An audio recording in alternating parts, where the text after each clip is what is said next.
going to put 2 and 1 in here. Let's go and see what happens. 2 Alka-Seltzers.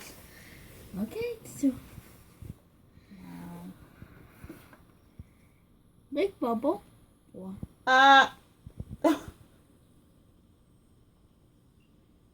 Everything is looking all blue. Wow. Like Isn't that bubble. cool? Now, what's the difference? What did you notice between 1 and 2? So 1, it has lesser.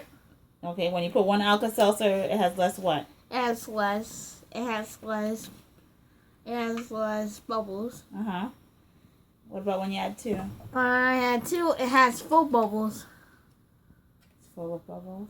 It is full of bubbles. Wow. I can't believe. What the heck is that? Oh, food coloring floating. That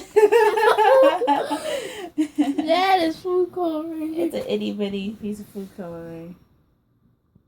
If we get it up there.